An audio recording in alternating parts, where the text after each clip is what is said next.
Hello and welcome to the American Cinema Foundation Movie Podcast. I am your host Titus, and today I am joined again by my friend John Presnall to conclude our thoughts on the Godfather trilogy.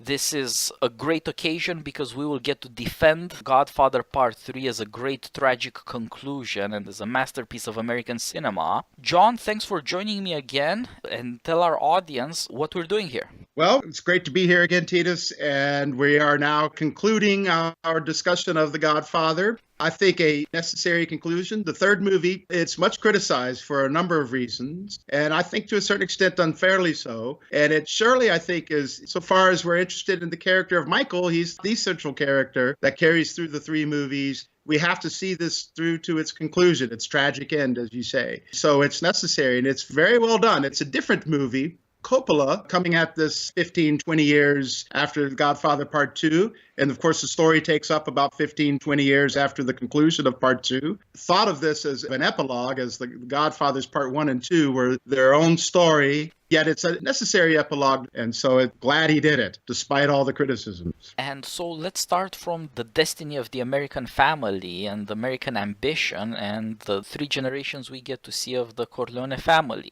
You read to me this great quote, such an inspired choice by John Adams. Yeah, so as I was watching the trilogy, this quote kept coming to my mind, especially as I got into the third. John Adams famously says, "I must study politics and war that my sons may have liberty to study mathematics and philosophy.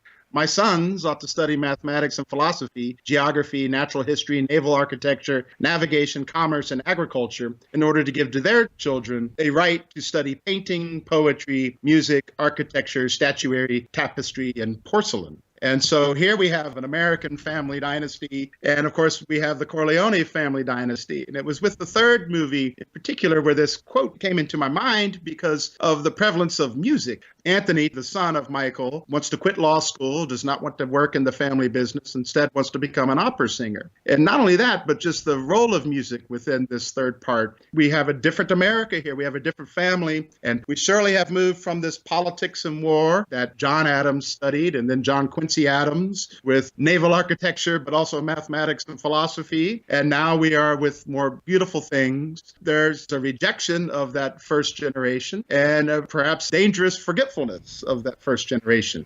Yes, if memory serves, the John Adams quote is from a letter to his very astute wife, Abigail, who was his confidant and to an extent conscience throughout the Revolution, of course, and later. You can see how it's endearing about a family to be able, by hard labor, to earn a certain prosperity and comfort for future generations who can pursue less violent or dangerous and more sophisticated studies.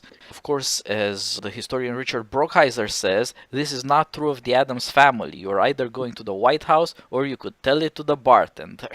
A bunch of them went drunkard, suicide. It was a very troubling way to raise children, maybe with such high hopes, high principles, high expectations that maybe they can't live up to, just like we see that the children of the Corleone family can't really live up to the expectations placed on them. If you get to that fourth generation, you have Vito, and then you have Michael, and then Vincent in the third, but also Michael's children, so Anthony and Mary.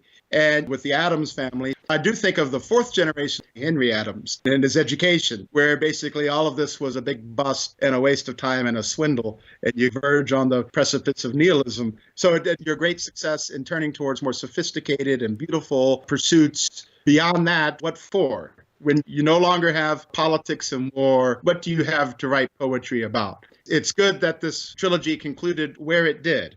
Yes, happily, Coppola and circumstances could stop the studio from turning The Godfather into endless potboiler scenarios that have no importance. And you're right, there is, again, as we have tried to show before, a parallel between the history of America and the history of the Corleone family. And at some point, the great subjects, the terrible dangers, the civil war, the extraordinary expansion, they reach an ending. Success leaves you without these kinds of stories to tell. There is nothing else that could fit into a tragedy. It's not that other stories aren't worth telling, but they do not fit this pattern and this template anymore, and do not have this tremendous scope and tremendous moral importance. And we pick up with the last scene of Godfather Part 2, an aged, lonely Michael Corleone staring out his window from his office in Lake Tahoe on the waters. He's alone and he can only be contemplating things he lost. We start Godfather Part 3 with Al Pacino, filmed in 1990, already past his middle age. He plays Michael Corleone in 79, an old man without much left to him. For the first time, he has to try to write a letter to get a hold of his family. Every artifice you could use to emphasize his loneliness, and in that sense, his failure, having put family in the center of his concerns.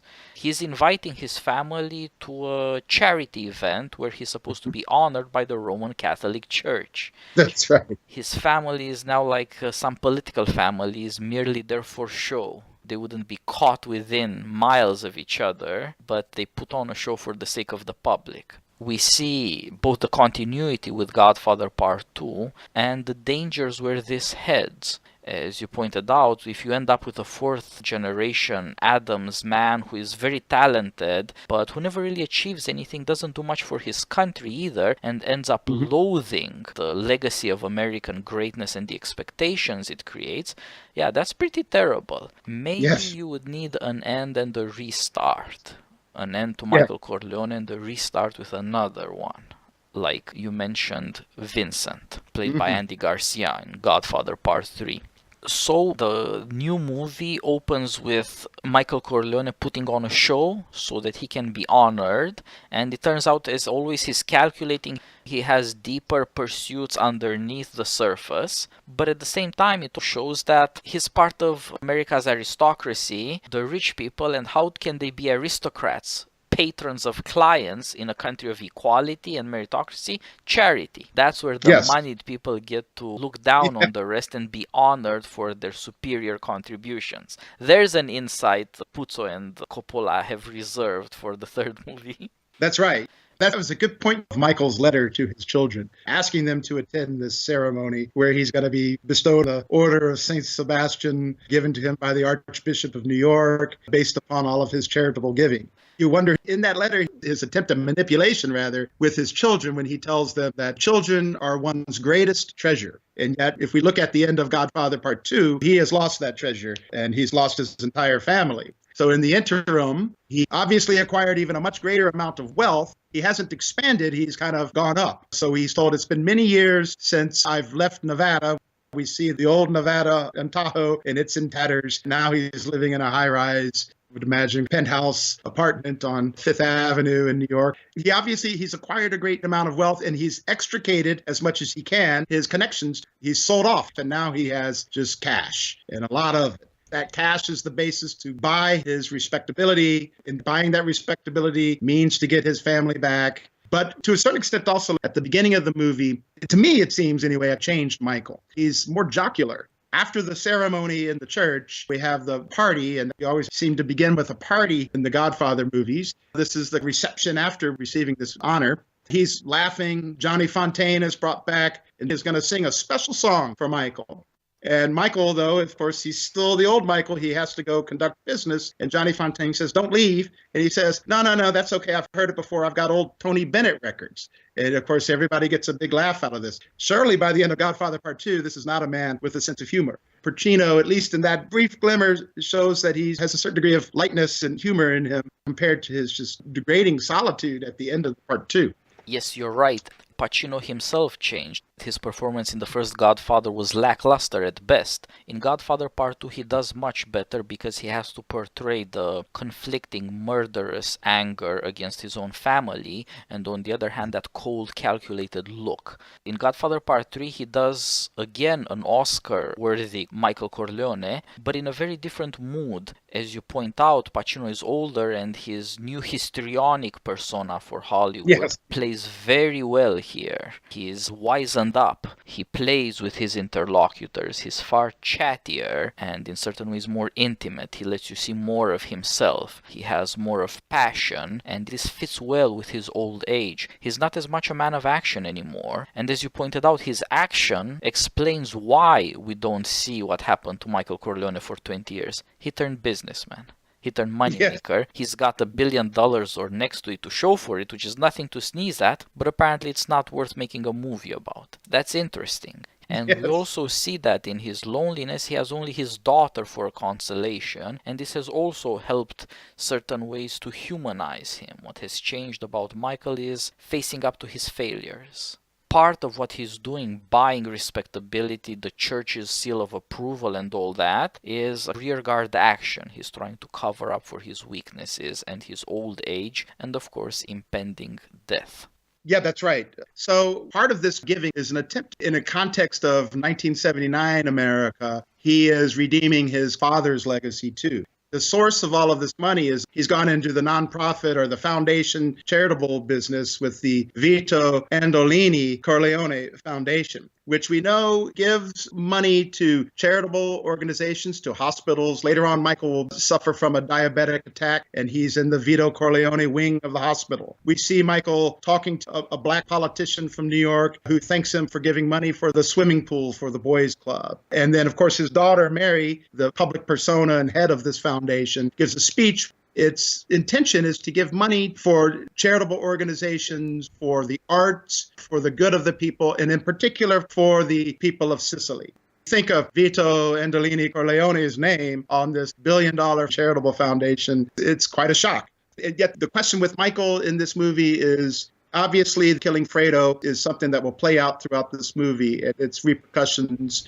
And how much does this burden Michael, but the entire past, and this new financial wealth that he has as he's extricated himself from the older family business and even its legitimate ones of earning millions of dollars. This money now can be used to reunite his family and to try to redeem that past and present a new light on it in the present. And make it look as if it was always done for charity. This was love, free giving for the good of the community. And like I said, always Sicily. And that's where this movie heads towards, is Sicily. Yes, we will get to the theme of how Michael is more and more obsessed with the old world and tends back towards it, he who was supposed to be the champion of the new world. But for now, you're right that he's again trying to play the American story. One generation makes the money, and afterwards somebody has to start a foundation to give to charity and to be public-spirited in some way to justify the rampant inequality of such success. There's a Carnegie Foundation, there are in fact a bunch, or a Ford Foundation, or any number of other ones.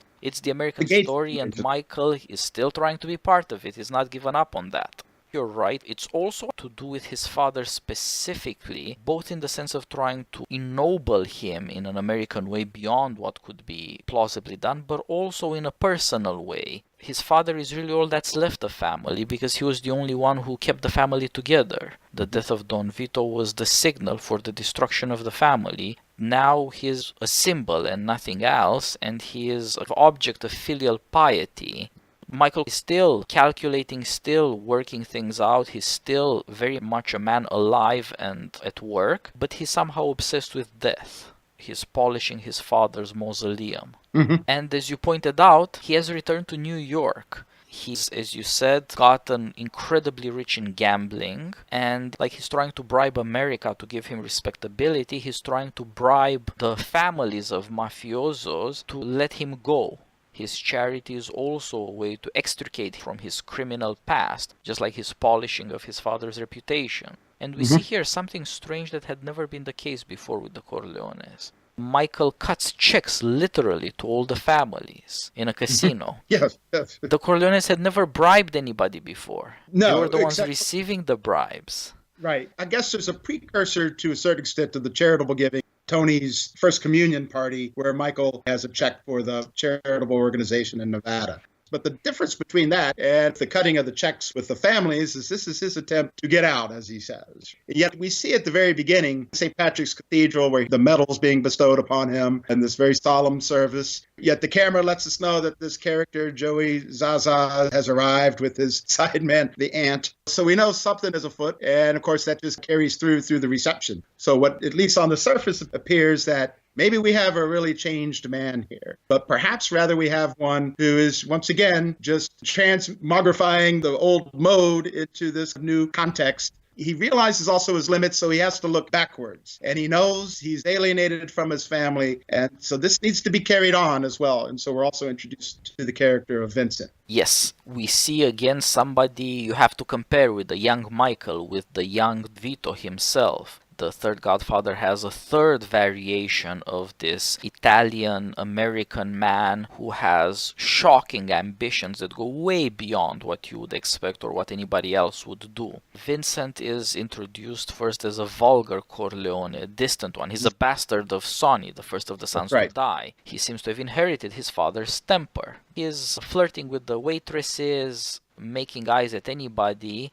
The Corleones have in certain ways changed, just like the mood of the film has changed. There's way more eroticism in this movie, just like you pointed out, way more music. As John Adams prophesied, there's far less of war and politics in future generations. Things have stabilized in many ways. Not in legal and moral ways maybe, but that's perhaps not the essential criterion. So Vincent has to come into conflict with Joe Zaza. The question is, who will inherit the domains, the ancient domains at this point you could say, of the Corleone family? The people of the neighborhood like Corleone. He is a prince of the blood, you could almost say. They don't like Joe Zaza because he's breaking up the old ways of the neighborhood, he's neglectful, and so this sets up a conflict. Joey Zaza let it fall apart, at least from the older point of view. He hires Hispanics, he hires blacks, he's selling drugs. There's a scene later where Vincent is in the neighborhood. He's still living in that neighborhood, kind of working for Joey Zaza. And the older women, one of whom happens to be Martin Scorsese's mother, tell him this neighborhood's going to hell. And so at that beginning, you would think the progression would go from Michael to Anthony, and yet this character Vincent comes in. Yeah, the children of Michael Corleone have none of his virtues and want to have none of his vices either. His daughter is shockingly innocent, even though she's the puppet head of a big corporation for charity. And his son wants to be an opera singer, which, although an upper-class habit, you could say, has certainly nothing to do with furthering the family reputation. He is going in it for himself alone. Maybe Michael needs some young man of the blood who is Corleone in the old sense. Vincent doesn't even have the Corleone name. He was a bastard of Sonny's. He has to learn it and have it bestowed. Exactly. He's a Mancini. And at the same time, he's way more Corleone than any of the children of Michael are. There is a natural attraction there, but as with the Corleones, rule always comes in times of trouble. As you pointed out, people want him to take over the neighborhood, to bring back the old ways, which do include racism. This is for Italians, not for other people. Vincent is a man, therefore, who recalls people of the old times. People keep talking about his father. He was the Prince of New York. He was great. That's right. The and Prince he enjoys that reputation. It's great. The first scene we have of Vincent, he shows up at the reception and he says, Mancini. And they look at the list of names and it's not there. And so he's just going to bust his way in. So Michael has attempted to make this distinction between that old way, which now is Joey Zaza, and he's up in his penthouse apartment, and Vincent is just going to bust in there. And that's something that the older Corleone, Shirley Sonny, would have done. That old spirit's coming back. He's no respecter of respectability, Vincent. That's right. In his leather jacket. Michael even comments, you dressed for the occasion. Yeah. Vincent, he knows he's an outcast in the family. He said, if I thought I'd be in the family pictures, I'd have put on a better suit. His relationship to the family is only his aunt, Connie. And his introduction into the family comes by blood and death threats. Joey Zaza, the gangster who inherited through the families the Corleone business, wants to kill him because he's a nuisance. Michael Corleone can't let that happen, actually. But, why not? Vincent, if he's going to save his life, to say nothing of acquiring or inheriting anything, has to earn it. And so he does the Sicilian thing, tries to bite the guy's ear off. Yes, yes. That's the first blood we see in this movie. And he says, what did you expect? You put me in a room with Joey Zaza, of course I'm going to bite his ear off. He's a man of action. He's not shameful. That's the trigger for the mafia conflict in this story. There are dark things afoot. We see that beyond his personal problems with his family and his father, and beyond his perpetual search for respectability, Michael is trying to get out of the mafia because it keeps threatening his life.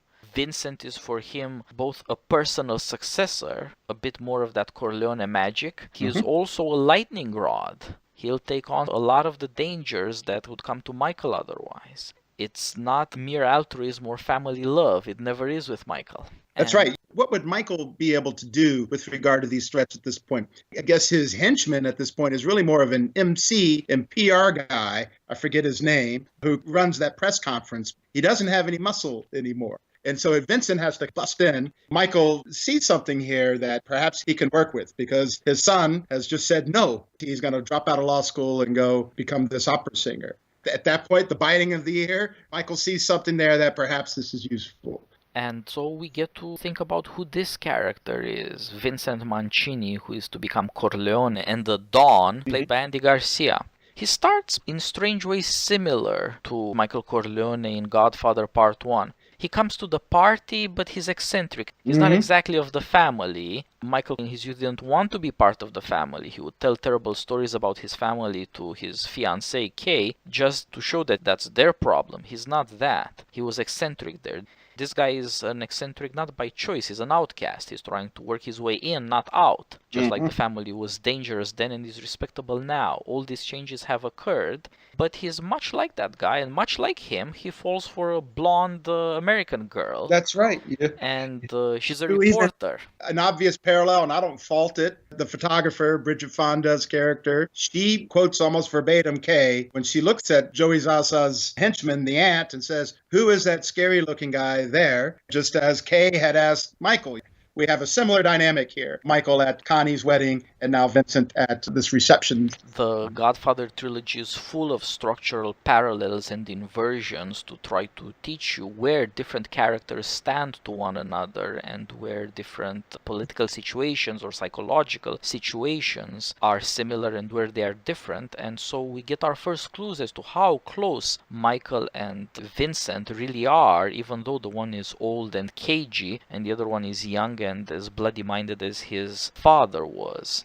Then we get to see that Vincent is capable of cold-blooded murder. He has assassins in his house while he's in bed with this reporter lady. She's going around in his leather jacket as a female possession of this desirable man, and somebody puts a knife to her throat, and there's another gunman there, and Vincent, with the old Corleone skills, takes control of one of these would-be assassins, and he has to get the other one not to kill the woman. He says, kill her, I don't care. And if that doesn't work, he says, okay, let me show you something. Don't do anything, don't go crazy, just let me show you something. And he shoots one of the assassins in the head. That just shows how Machiavellian the Corleones are, and this one really has inherited. It's not in the blood, but it is in the family. And so we have Vincent murdering one of his would-be murderers to make a point. And then when he gets what he wants, information that Joe Zaza sent these guys to get him, from the other one he offs him as well, and this woman is stunned. And that love story just disappears.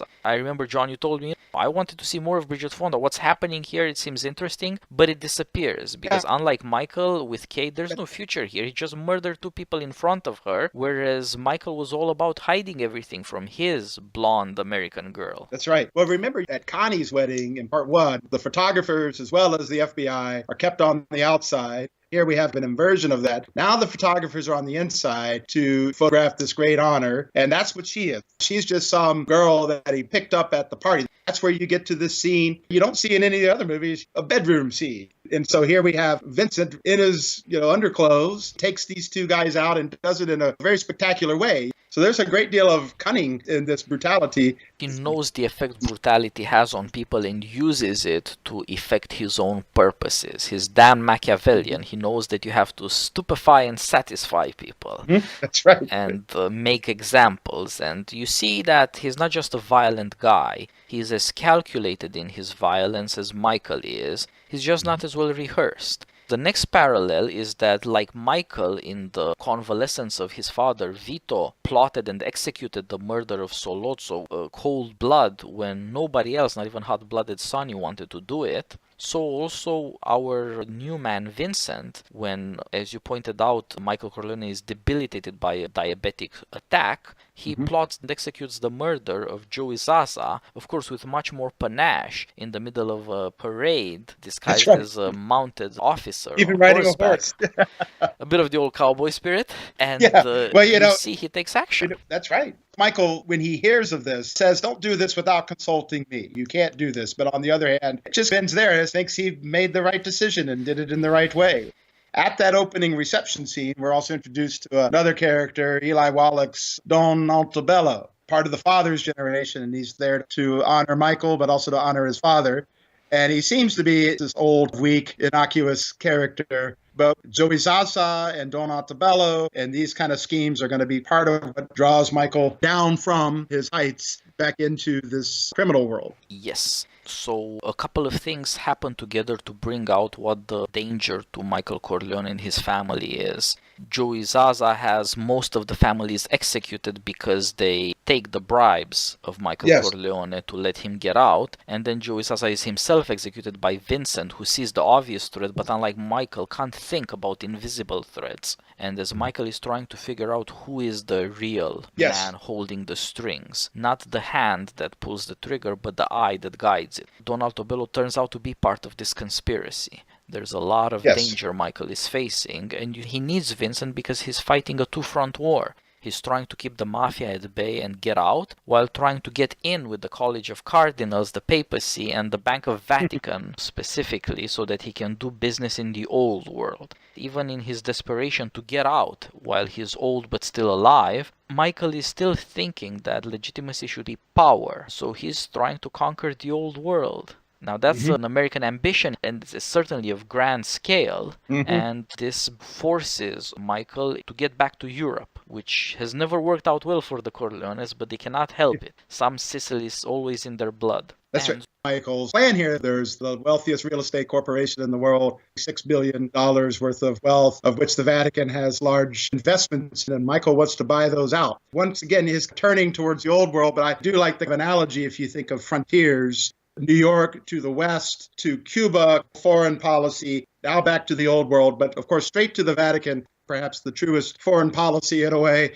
Michael wanting to see if he can get in there and somehow conquer that. But that is the crux of the issue that gets him involved, because he's got to make billions off of this. And all of his old gangsters, Altobello leading them, they want a piece. So Michael tries to buy them out. And most of them seem to be pretty happy. They have this scene in Atlantic City. He's handing out the checks. Gosh, how generous of you, Michael. And that's where Joey Zaza, of course, flees the room. Joey Zaza is going to try and pull a Michael and just take them all at one time. Yes, as you point out, in his European ventures, he still has to face the mafiosi, the families who want in on the action because there's profit to be made. And on the other hand, there is this new danger because he has to face European politics, where all these people involved with the Bank of Vatican are at least as cagey and corrupt as Michael himself. And in this case, they hold most of the cards. They're able to delay his taking over control and thus keep him in danger without a firm foothold. And this also turns out to be his chance to go back to Sicily. He tries to seduce Kay in Sicily again, and he's fairly successful up until murder pulls him back into action. His son sings Sicilian music, which reminds him of his first Sicilian trip and his first wife, who was assassinated trying to get him in Sicily. Exactly. And he's reminded at the same time of the evils of Sicily as he realizes how difficult his deal with the cardinals is going to be and how much corruption there is in the corridors of power. He gives one of his most Machiavellian statements. He says, "This land has always produced these guys for hundreds of years. These people are the true mafia." It is Yes. people who are corrupt without seeming so, but in fact seem quite holy. And he Yes. understands that somehow they are the cause of backwardness. Here he speaks that he's most American. He is actually thinking of taking over the corporation and doing business. He's a very successful businessman. That's Maybe right. he can never wash the blood from his hands, not even in the modern world of commerce. But he does know whereof he speaks, and he speaks as an American enemy of European intrigue and backwardness. Yeah. That is to say, the domination by a backward, oppressive elite that is concealed and conceals its own evil behind the sacred. That's right. He has this great speech at the shareholders meeting before they take the vote for him to buy it out as to his reasons for wanting to take this large share of the Mobiliary Corporation. And he speaks for far too long. Europe and America have been divided and at cross purposes. But here I am, this American, albeit of Sicilian origins. He's going to bring something American. Now, you might think to a certain extent he would have been chastened a bit by his Cuban forays and his failures there. But of course, Europe is not Cuba. And so he does come to find out that his attempt to Americanize this European institution is going to run up against its own criminal intrigue that at first catches him unaware. The Archbishop of New York, he knows he's dealing with a corrupt guy here, but he thinks he can just buy him out. He doesn't realize that the Archbishop is in cahoots with these European businessmen and church figures. Yes, and he runs into problems again and again, and this must eventually fail. And you see that he is not able to overcome his Sicilian roots. He, without realizing it, has come to Sicily for the tragic conclusion that is necessary to his story. He is never going to be let go by the families because they have too much of a past. And part of trying to have Vincent as his successor, even though he's nowhere nearly as experienced and sophisticated as he has to be, is to do with trying to save his family, that is to say, his daughter Mary. And here the strange quality, the moral realism of the story shows up in ways it hadn't in the previous movies. That the girl, of course, falls in love with Vincent, partly because she has been so sheltered. She has been given a very American life, protected from any of the dangers that the ethnic Sicilian Corleones had faced throughout the generations, but partly because the same reason she loves her father. Vincent is very much like Michael, and as she loves and admires her father, she can't help but love and admire him too. Yeah. You have kissing cousins here. There's more than a hint of incest because the family is falling back on its own resources. There's nobody left. At the same time, Michael makes it clear to Vincent that he has to give up the girl if he wants to be Don. Now, this partly seems to be a personal desire to save his daughter from the horror that he has perpetrated throughout his life, but partly it's something else. It is the truth about politics. It's anti-erotic. And Vincent accedes to this command without much difficulty, just like he had no problem telling the reporter in his bed, "Yeah, sure, I love you." Yes, that's right. Yeah. His eyes are always on the prize, and it's not this girl. It's the Corleone family and being the Don. And in the latter Sicilian act, we see just how cold and calculated he is, how efficient, and how well he steps into the role of Godfather. He exudes danger and threat to life and limb. He is cold and brings death in his wake, just like Michael.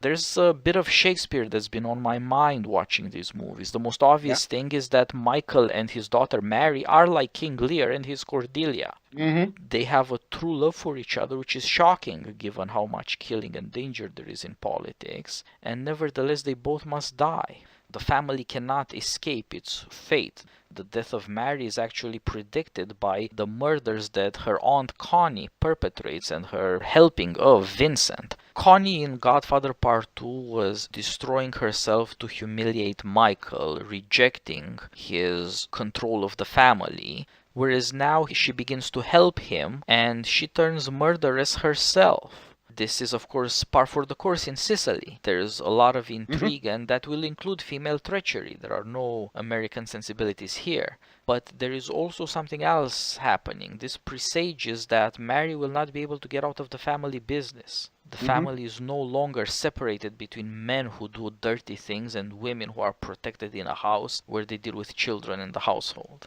So Michael wants her in the new family business of this foundation, charitable philanthropic giving. She is aware of the origins of her family, but it's a vague awareness. She knows the stories, but she's been raised by Kay, as has Anthony. But she sees her father. He's this wealthy, successful businessman. And all that stuff is in the past. And she's been, I think, quite insulated. And so it's no wonder then that when Vincent shows up, she has this attraction to him, despite the fact that she's his cousin. We're never really quite sure how far this relationship goes when they have the making gnocchi scene. But from Vincent's position, then you would think that this being Michael's daughter, let alone his cousin, he would have some caution here. Yet he plays with her, and even Michael tells him no, and he continues to be with her. And he gives it up easily, I think you're correct to say, but only after the position of the Don, being able to assume the name Corleone, has emerged. Prior to that, I don't think he's serious with her necessarily, but he surely toys with her, and she falls in love with him. And I think understandably, because she can find out about her past that she hasn't known, and just because there's something naturally attractive to him, the old Sonny Corleone way.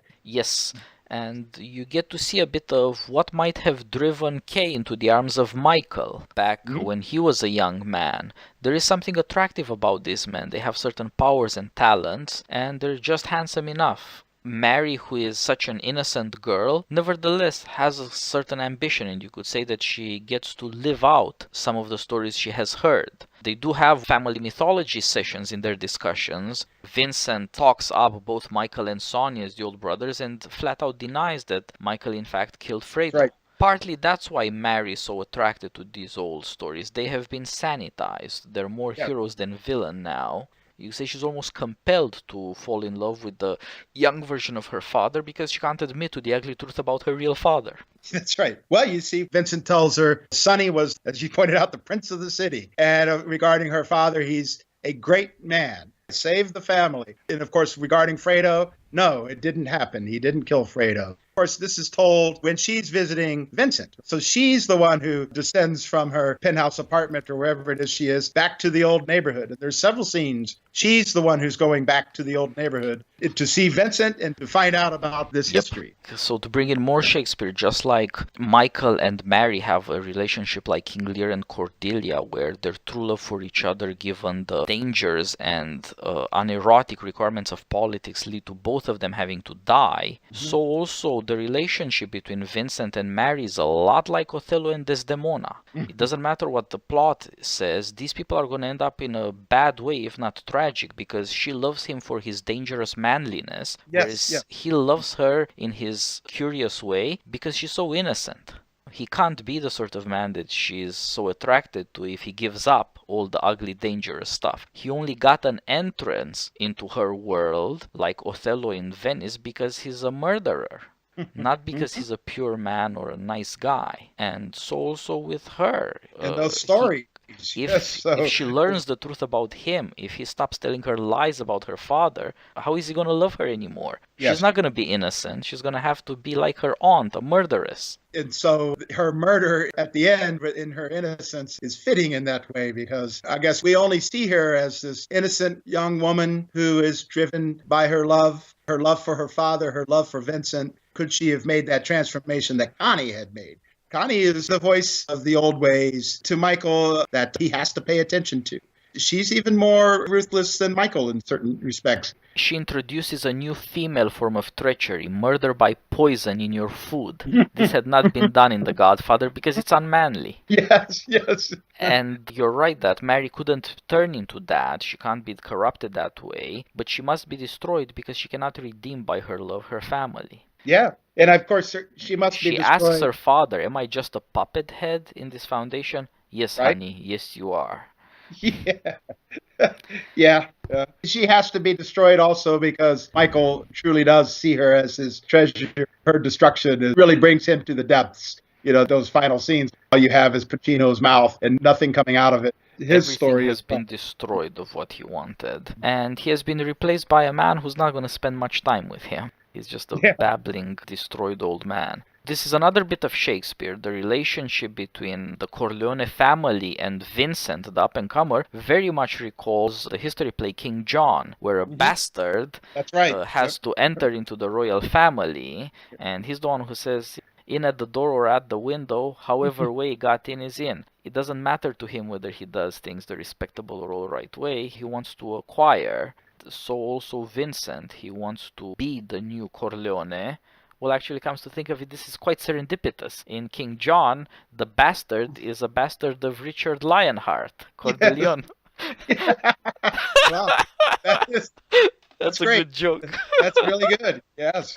These characters, they are actuated by tragic necessities. They speak to the character and to the circumstances. Vincent, however, I don't have an example for him from a Shakespearean tragedy, but from a Shakespearean history, and at least some of those end up with a happy end because the requirements are less stringent. That's why Vincent disappears at the end.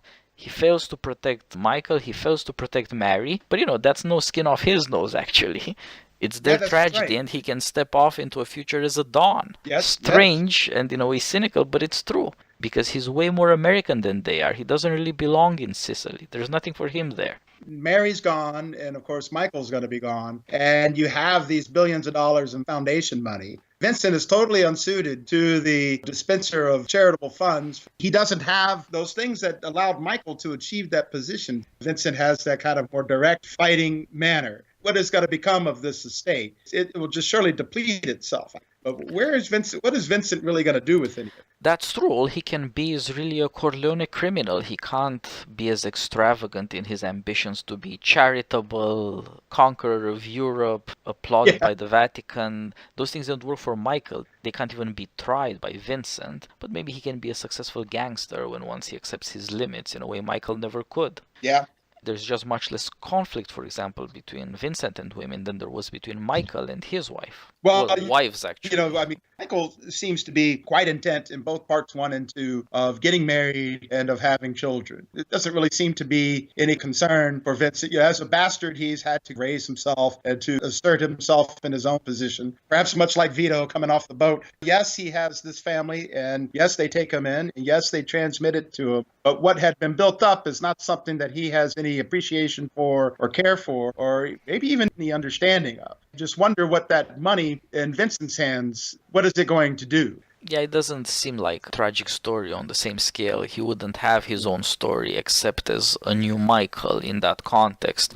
You're right that he doesn't have this future ahead of him, but on the other hand, he doesn't get a tragic story because he doesn't have the same ambitions. He wouldn't be concocting these plans. He can't reach out for respectability, can't therefore attract the attention of America, so to speak, and deserve the character of a tragic hero. And that's partly because he's so Americanized. He's not a family man in his youth. No. He's unlike Michael and Vito in previous generations, or Sonny or all the others. That's right. That's over. There is a new dawn, but some things have changed. Yeah, I think it is Michael's story. We see this movement, but it really is the conclusion and tragic end of Michael is what's really going on here. Because whatever it was that he had built, this is going to be dead. Of course, he dies in the very last scene. You think of Michael's rise, and then he meets his limits in Cuba and the U.S. Congress and elsewhere, and yet is able to achieve this abstract status, abstract wealth that's bloodless, and that can be used for, at least on the surface, charitable purposes or even holy purposes. And this whole Vito Andolini Corleone Foundation,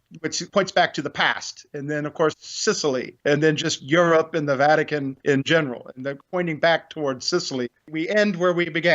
And this is a failure for him as well. What is it that's motivating him to, apart from his old age, this retrospective, his father and to the old world, and to somehow conquer it, make it his own? That fails. But then that's where he ends up. It seems he realizes that his great American dreams of overcoming the past have failed. The film is in a certain sense prophetic about our times. What if the old world comes back to poison and destroy the new world? What if America is not that safe with two oceans keeping it apart from the rest of the world? What if the dreams of the new world and the development of individualism and democratic equality don't lead to a bright new future and people aren't in fact happy and confident? All these nightmares surface, all sorts of things that had been irrelevant before, living on imagination, piety for the past, music, as you pointed out, all of these things are much more important now. And they seem to be at the same time sophisticated and corrupt. Signs of grandeur, but also signs of sickliness and death. Think of the John Adams quote. That is a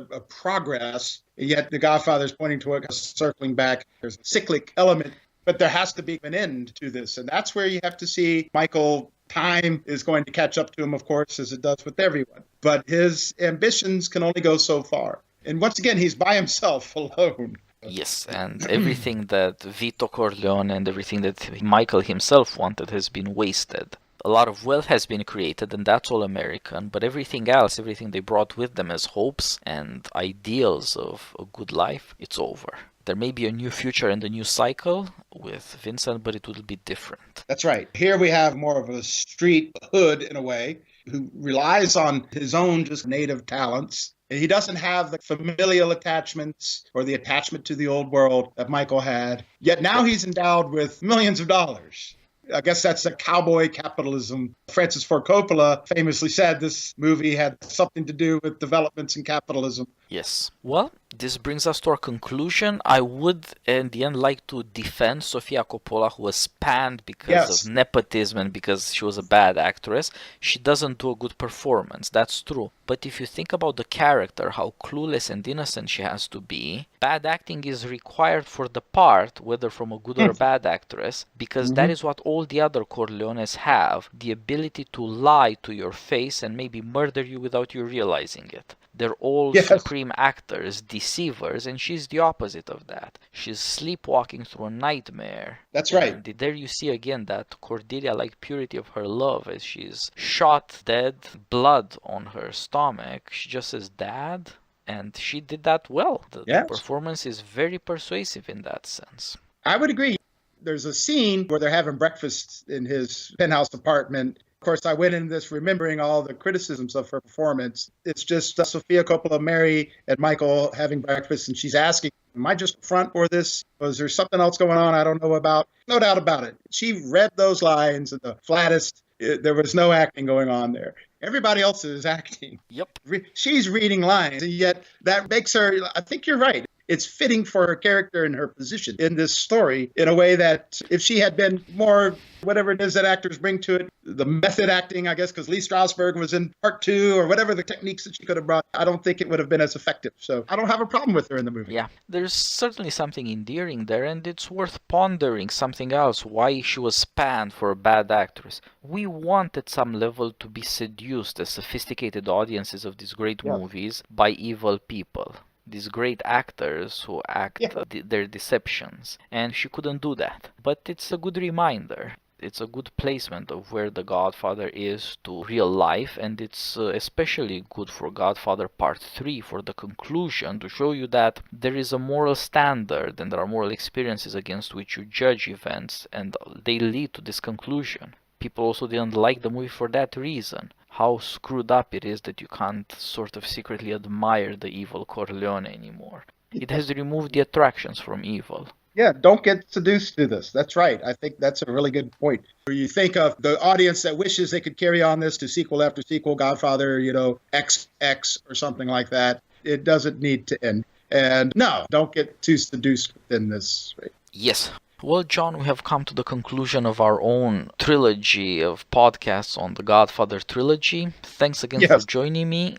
I'm glad we got through all of this, and I hope we have shown just how much both the structures and the details in the stories reward attention. And let's do this again sometime soon. Absolutely. Thank you so much for having me. I've enjoyed it immensely. It was a pleasure, John. Okay. Bye-bye. Bye-bye.